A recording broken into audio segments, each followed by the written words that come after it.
Iya, shalom Bapak Ibu, saudara-saudara yang diberkati oleh Tuhan Yesus. Senang boleh ketemu dalam ibadah hari Minggu hari ini, dan mari kita siapkan diri untuk kita baca, dengar, renungkan firman Tuhan. Dan saya percaya firman Tuhan hari ini akan membangkitkan iman kita, amin.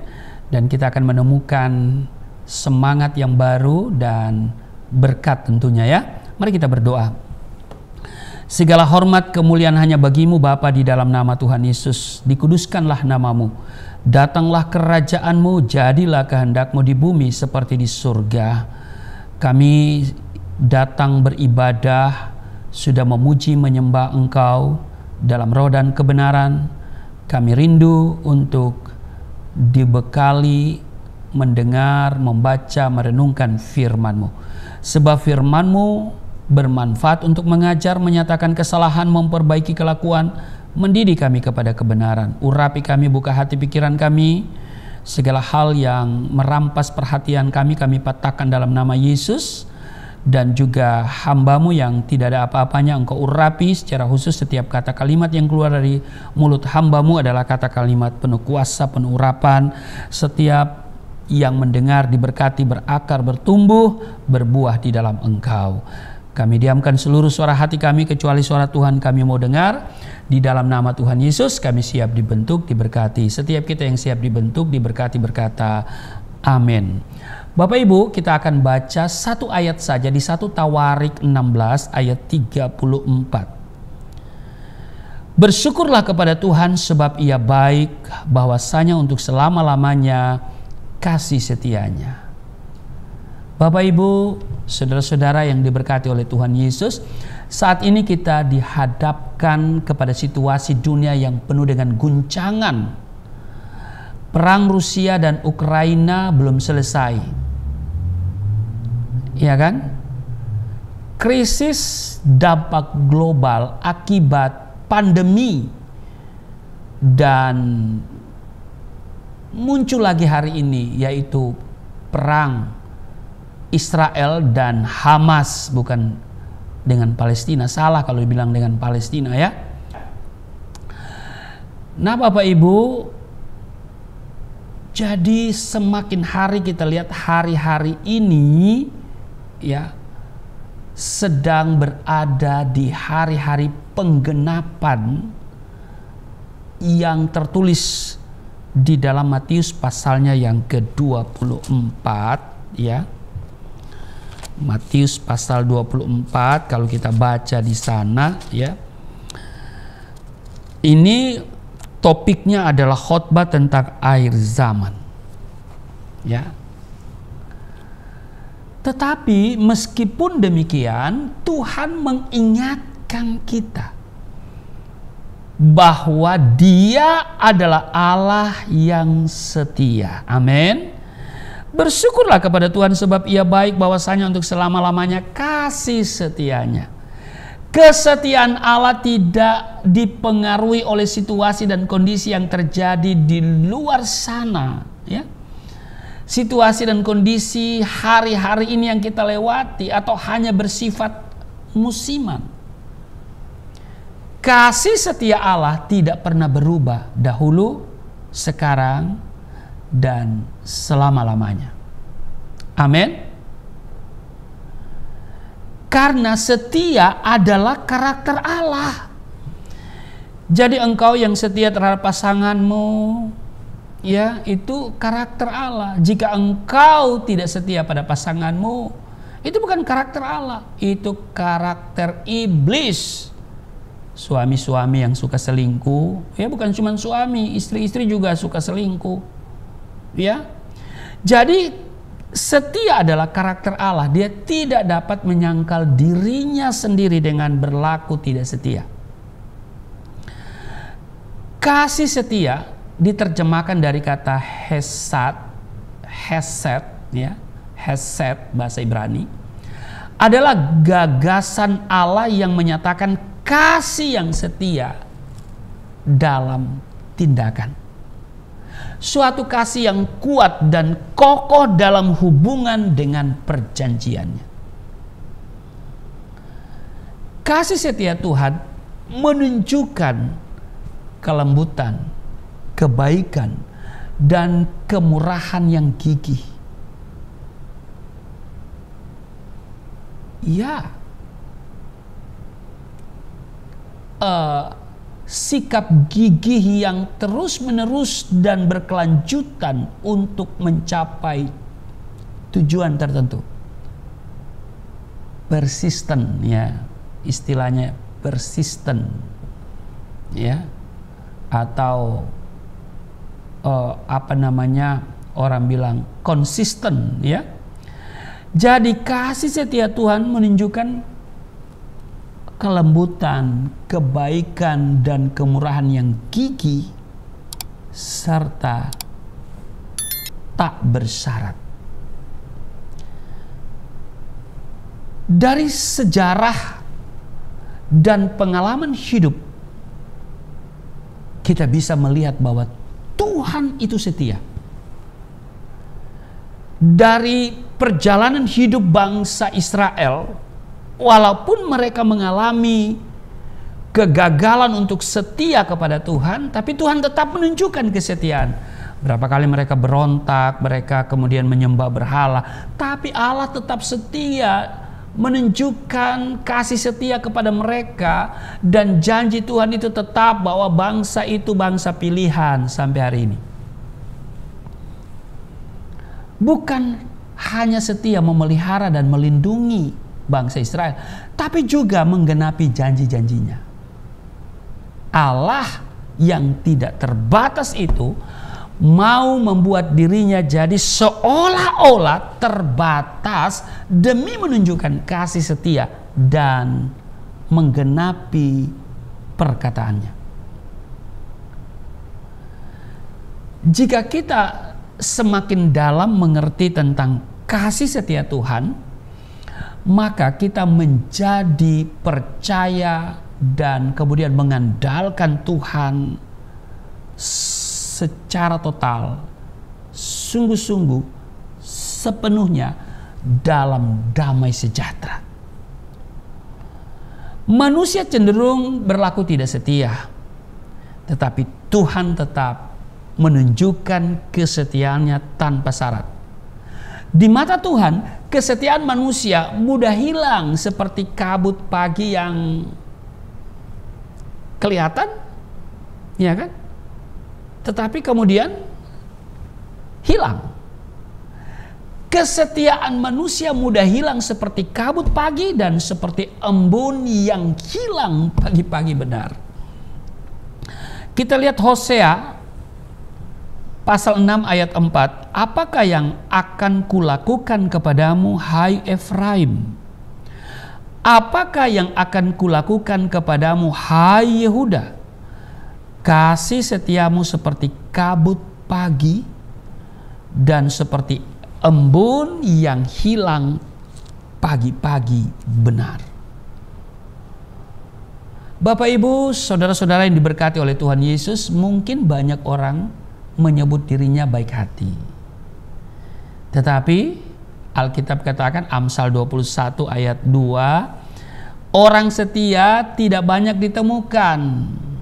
Yang menamakan diri baik hati itu banyak, tetapi yang setia tidak banyak.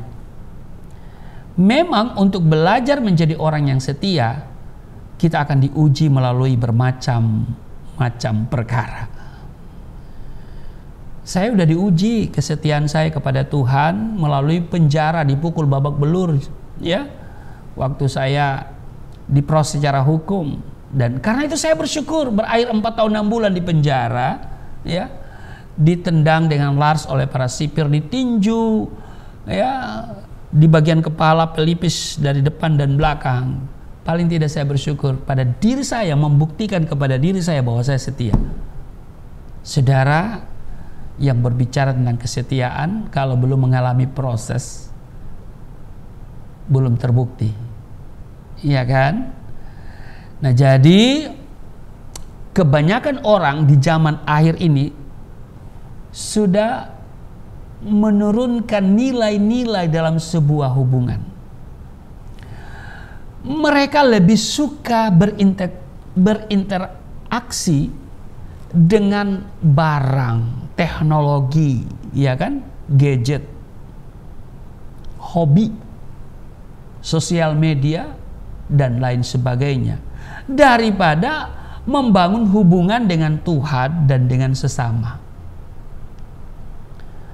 Hari-hari ini banyak orang sudah kehilangan hubungan yang berkualitas dengan orang lain dengan alasan tidak mau terikat, tidak mau peduli, gitu kan? Menghindari tanggung jawab dan tidak mau belajar setia. Nah, bagi orang percaya, Bapak Ibu, pengenalan akan Tuhan akan mengajar kita untuk berlaku setia. Karena salah satu karakter Tuhan adalah menyukai kesetiaan. Salah satu karakter Tuhan adalah setia. Nah, ada 3 hal yang mau kita pelajari dari karakter Tuhan tentang kesetiaan yang harus dibangun dalam hidup kita. Yang pertama adalah kepercayaan. Dalam sebuah hubungan perlu dibangun rasa percaya satu sama lain.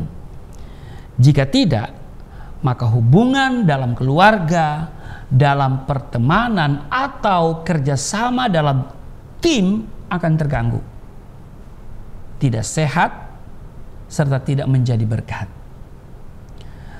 Untuk mencegah hal itu terjadi, maka bagian setiap kita adalah melatih diri untuk ketekunan, melatih diri kita untuk terus bertekun dalam ketekunan agar menjadi orang yang dapat dipercaya. Saat lahir baru, kita hidup oleh iman, percaya, dan menaruh harapan sepenuhnya kepada Yesus Kristus. Jika harapan kita bertumpu pada manusia, pasti akan kecewa. Karena firman Tuhan dalam Yeremia 17 ayatnya yang ke-5 dan 6 telah mengingatkan saudara dan saya bahwa terkutuklah orang yang mengandalkan manusia dan kekuatannya sendiri, tapi diberkatilah mereka yang mengandalkan Tuhan. Meski banyak orang berlaku tidak setia dan mengecewakan, dengar baik, bukan berarti Tuhan juga ikut berubah menjadi tidak setia. Hanya Tuhanlah satu-satunya yang benar, setia, serta dapat dipercaya karena Dia tidak dapat menyangkal sifatnya sendiri, yaitu setia. Roma pasal 3 ayat 3 dan 4. Jadi bagaimana jika di antara mereka ada yang tidak setia, dapatkah ketidaksetiaan itu membatalkan kesetiaan Allah? Ayat 4, sekali-kali tidak. Sebaliknya Allah adalah benar dan semua manusia pembohong. Haleluya. Semua manusia kata pembohong, itu manusia yang belum lahir baru. Oh, tapi juga ada yang sudah lahir baru, katanya lahir baru tapi masih pembohong. Haleluya. Karena itu Bapak Ibu, mari kita hidup sesuai dengan status. Selalu saya bilang begitu ya. Status kita ciptaan baru yang sudah dibenarkan oleh darah Kristus melalui penebusan. Maka kita jangan hidup lagi sebagai seorang pembohong ya, harus berkata benar. Oleh sebab itu, kalaupun seseorang sudah mengecewakan, tidak seharusnya kita kehilangan kemampuan untuk dapat percaya kepada orang lain, apalagi kepada Tuhan. Tidak perlu kepahitan ketika orang lain tidak bisa dipercaya dan mengecewakan kita. Amin. Dengan terus bertumbuh dalam kasih, maka Roh Kudus akan menolong kita agar tidak hidup dalam kekecewaan serta menjadi pribadi yang dapat dipercaya dan setia. Amin. Saudara-saudara yang diberkati oleh Tuhan Yesus, harta, uang, kekuasaan, jabatan, karunia, kehidupan yang nyaman, tidak dihargai orang lain, aniaya dan Krisis merupakan hal-hal yang dipakai Tuhan untuk menguji kesetiaan kita.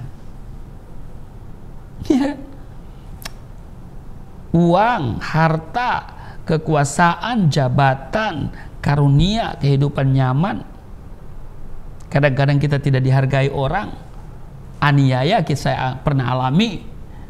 Krisis, ya. Krisis keuangan, krisis apa saja.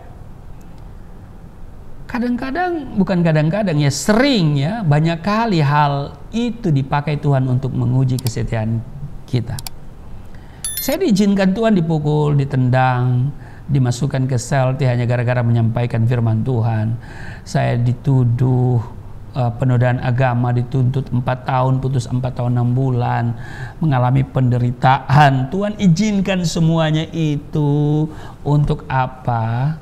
Ya, untuk membentuk karakter saya supaya saya serupa dengan karakter Dia, yaitu apa? Mau setia. Amin. Iya. Dalam kasih Allah melatih kita untuk belajar menjadi orang yang setia melalui proses, asal kita hidup dalam pertobatan. Kesetiaan adalah salah satu karakter yang diperlukan dalam mengelola hubungan, khususnya dalam membangun tubuh Kristus. Jadi hal pertama adalah apa? Kepercayaan. Ya. Jadi 3 hal yang kita pelajari dari karakter Tuhan tentang kesetiaan. Yang pertama adalah yang harus kita bangun dalam hidup kita adalah apa? Kepercayaan. Yang kedua, saling menghormati, menghargai, atau biasa dengan istilah respect. Hubungan juga tidak akan terbangun, Bapak Ibu, jika tidak ada sikap saling menghormati dan menghargai. Mengapa seseorang bisa kehilangan respek terhadap orang lain? Kebanyakan karena pengalaman dikecewakan, direndahkan, dipermalukan, disia-siakan, atau hal lain yang tidak menyenangkan. Karena itu perlu saling menghargai, menghormati, ya kan? Sebagai orang percaya yang mau tinggal di dalam kasih Tuhan, kita tidak boleh memandang rendah orang yang bersalah dan mengecewakan kita, karena Tuhan juga mengasihi orang itu. Ini yang berbeda dengan ajaran di luar sana. Karena kita orang beriman, bukan orang beragama. Kalau orang beriman fokusnya sama Tuhan, sebagaimana Tuhan memandang orang lain itu juga penting, maka kita juga memandang orang lain itu penting. Tuhan memandang bahwa Israel itu berharga, maka jangan kutuk Israel, nanti lu kena kutuk. Iya toh? Doakan saja. Iya toh? Karena Israel juga manusia, dia punya hukum Tuhan yang diberikan melalui Musa, ya kan? Dia pegang kuat itu, ya. Jangan berdusta, dia tidak pernah berbikin-bikin hoax. Kemarin itu ada rumah sakit yang dibangun oleh Indonesia, itu ternyata dijadikan markas bawah tanah, di bawah tanah itu oleh Hamas, yang beberapa waktu sebelum itu terungkap ada berita bahwa Israel menyerang rumah sakit itu.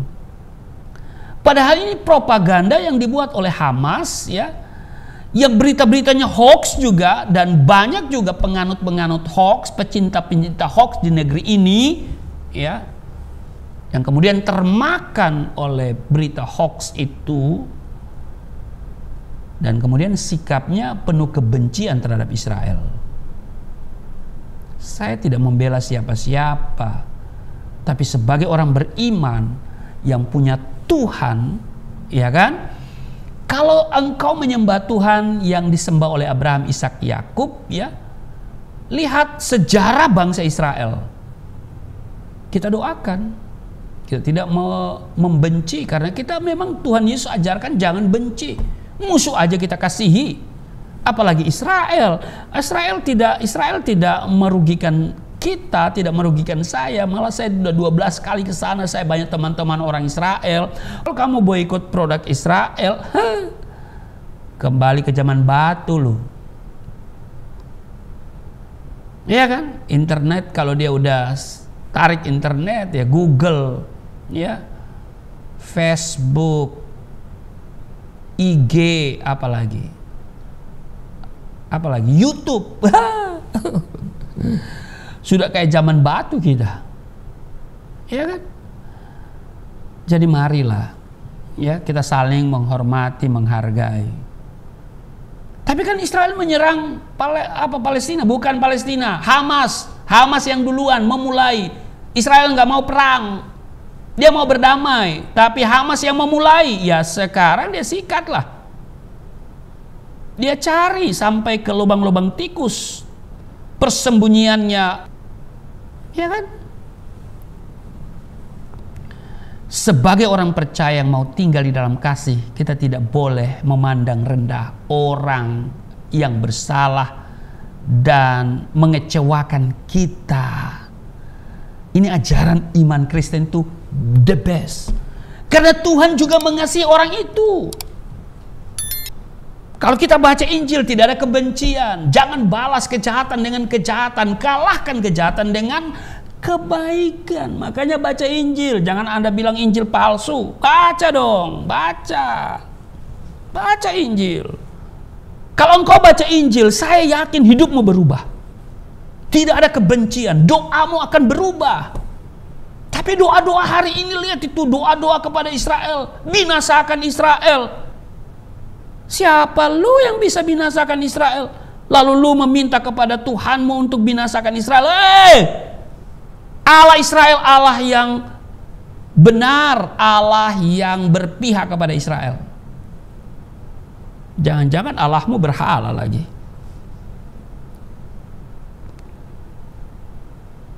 Jangan pula memandang rendah orang karena mereka tidak mampu melakukan seperti apa yang kita lakukan. Untuk dapat saling menghargai dan menghormati, firman Tuhan memerintahkan saudara saya untuk merendahkan diri kita seorang kepada yang lain. Di Efesus pasalnya yang ke-5 ayat 21, dan rendahkanlah dirimu seorang kepada yang lain di dalam takut akan Kristus. Dikatakan seorang kepada yang lain berarti adalah kewajiban semua pihak untuk merendahkan hati, bukan hanya satu orang saja. Seorang kepada yang lain. Jadi yang kedua yang harus kita bangun, saling menghormati dan menghargai. Yang ketiga, saling peduli satu dengan yang lain. Kita care. Perintah untuk saling mengasihi dan saling melayani diterapkan dengan tindakan nyata di dalam keluarga, komunitas, orang-orang percaya, ya kan? Dalam lingkungan pekerjaan, masyarakat, dan sebagainya. Yang kuat wajib menanggung kelemahan orang yang tidak kuat. Itu ajaran Alkitab. Jangan mencari kesenangan diri sendiri, tetapi juga kesenangan sesama kita demi kebaikan untuk membangun. Galatia pasal 6 ayat 2 berkata, bertolong-tolonganlah menanggung bebanmu, demikianlah kamu memenuhi hukum Kristus. Tetaplah setia melakukan panggilan Tuhan melalui gereja lokalmu. Ya kan? Karunia dan talenta yang Tuhan berikan harus dikobarkan dan bukan disia-siakan ataupun untuk melakukan agenda pribadi, bro. Itu diberikan untuk memperlengkapi kita melakukan panggilan Tuhan. 1 Petrus 4 ayat 10, layanilah seorang akan yang lain sesuai dengan karunia yang telah diperoleh tiap-tiap orang sebagai pengurus yang baik dari kasih karunia Allah. Bapak, Ibu, saudara-saudara yang diberkati oleh Tuhan Yesus, kasih setia Allah menopang setiap jemaat untuk berakar dan bertumbuh dalam kasih dan menjadi pribadi yang kuat, manusia batiniah.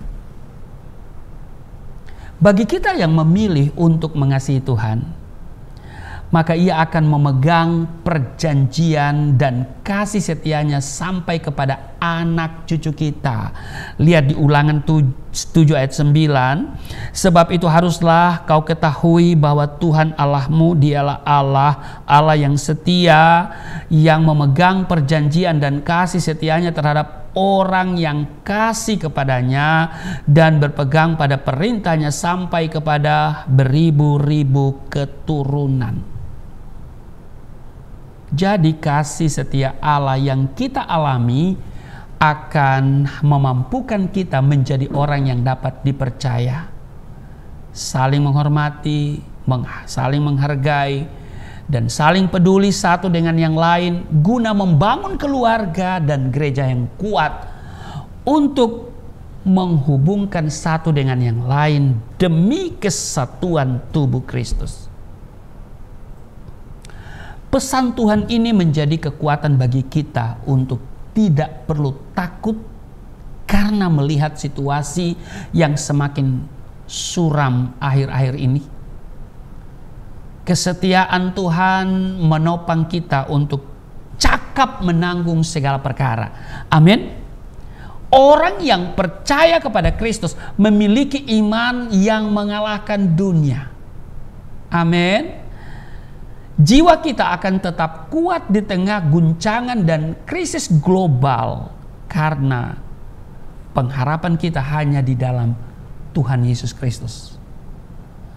Kadang Tuhan izinkan kita mengalami lembah kekelaman, situasi yang sulit dan mungkin mustahil dan penuh dengan gejolak. Tapi dengar baik, justru disitulah kesempatan bagi kita ya untuk melihat bahwa Dia menunjukkan kasih setia dan menyatakan kemuliaannya. Dia akan terus berjalan bersama kita dan Dia tidak akan melupakan kita, membiarkan kita, karena Dia penuh kasih setia. Tuhan telah memerdekakan saudara dan saya dari dosa, kutuk, dan roh ketakutan agar kita berkemenangan dalam segala perkara. 1 Korintus 1 ayat 9, Allah yang memanggil kamu kepada persekutuan dengan anaknya Yesus Kristus, Tuhan kita adalah setia. Kita tidak akan dibiarkan berjalan sendiri menghadapi segala bentuk tantangan, pergumulan, kesulitan. Allah akan melindungi, memelihara, dan melepaskan, memberikan solusi kepada kita dari segala, ya mungkin itu kejahatan. Tuhan adalah tempat perlindungan dan kubu pertahanan kita. Amin. Mazmur 91 ayat 4, dengan kepaknya ia akan menudungi engkau, di bawah sayapnya engkau akan terlindung. Kesetiaannya ialah perisai dan pagar tembok. Dengar baik Bapak Ibu, Dia berjanji menyertai kita, menyertai komunitas kita, menyertai gereja kita, ya. Karena gereja itu adalah kumpulan orang-orang percaya. Kalau bicara gereja, bisa gedung, tapi juga sesungguhnya adalah setiap pribadi yang percaya. Jadi Dia berjanji menyertai kita sampai kepada akhir zaman, karena kasih setia Tuhan kekal untuk selama-lamanya. Amin. Tuhan Yesus memberkati. Mari kita berdoa. Terima kasih Tuhan untuk hari ini. Kami sungguh diberkati dengan firman Tuhan, supaya kami memiliki karakter Allah, yaitu setia. Dan ada 3 hal yang harus kami lakukan setelah kami belajar dari karakter Tuhan tentang kesetiaan, itu harus kami bangun di dalam hidup kami, yaitu kepercayaan, juga saling menghormati, menghargai, saling peduli satu dengan yang lain. Dan ini yang akan membuat hidup kami menjadi berkat, menjadi garam, menjadi terang. Kesetiaan-Mu kami alami, dan walaupun kami gagal setia kepadamu, Engkau tidak pernah gagal menunjukkan kesetiaan-Mu kepada kami. Dan biarlah kami menjadi pribadi yang setia dan berkenan kepadamu. Terpujilah Engkau. Saat ini kami akan mempersiapkan diri seperjamuan dengan tubuh darah-Mu. Engkau persiapkan kami karena Engkau telah memberikan tubuh darah-Mu. Namun sebelumnya kami akan memberikan persembahan sebagai ucapan syukur untuk pekerjaan Tuhan yang dikembangkan oleh Yayasan Pelayanan Galilea Indonesia. Tuhan berkati setiap mereka yang memberi dengan sukacita. Tuhan tilik keberadaan mereka, jawab doa-doa mereka. Tuhan memberkati kebutuhan-kebutuhan mereka, keinginan-keinginan mereka. Tuhan berkati setiap rupiah, dolar, dan euro yang mereka berikan untuk pekerjaan Tuhan di Yayasan Pelayanan Galilea Indonesia. Tuhan kembalikan 30, 60, bahkan 100 kali ganda. Kami juga berdoa untuk Yayasan Pelayanan Galilea Indonesia supaya diberkati dalam pelayanan, baik secara online, on-site, juga misi, juga kerinduan yayasan untuk memiliki gedung yang permanen. Butuh satu unit ruko untuk kantor, tempat pembinaan, pembelajaran, dan banyak hal. Tuhan, kami terus berdoa supaya Tuhan adakan, tidak ada perkara yang mustahil. Engkau setia dan Engkau akan menunjukkan indah pada waktunya. Kami akan punya satu unit ruko. Terima kasih juga sudah diperpanjang kontrak ruko ini, dan kami masih ada di sini 1 tahun ke depan. Di dalam nama Yesus kami memberi sambil mempersiapkan diri seperjamuan dengan tubuh darah-Mu. Di dalam nama Tuhan Yesus, haleluya, amin.